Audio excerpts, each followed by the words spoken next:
tracer ce triangle en vraie grandeur, nous allons commencer par tracer le segment BC de 8 cm. Alors moi, je vous conseille vraiment de vous appuyer sur la figure à main levée, c'est-à-dire que le segment BC, il est dans ce sens-là, je vous conseille de le faire dans le même sens, ça va vous aider.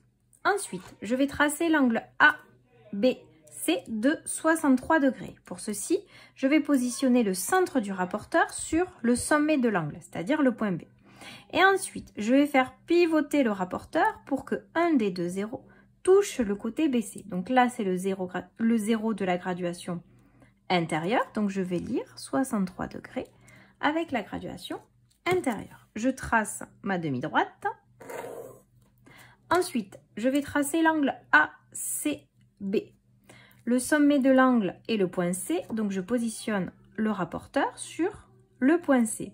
Je m'aligne bien avec le segment BC. Donc mon 0, il est bien aligné. Et je vais lire la graduation 41 degrés. Hop. Je trace la demi-droite.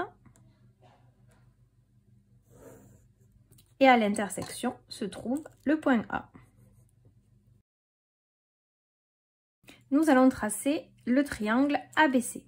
Donc nous allons commencer par tracer un des deux côtés, soit AB, soit AC. Moi, je préfère tracer AC de 5 cm.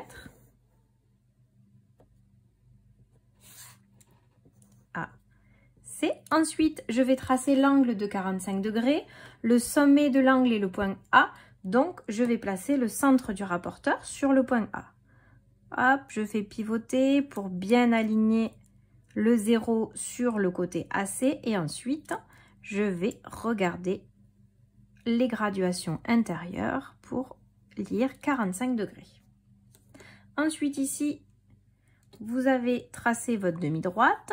Et ensuite, hop, ici sur la demi-droite, vous allez mesurer 3,2 cm, que je sois bien alignée, voilà, 3,2 cm. Et donc ici, vous obtenez le point B. Il ne vous reste plus qu'à terminer votre triangle en traçant le côté BC.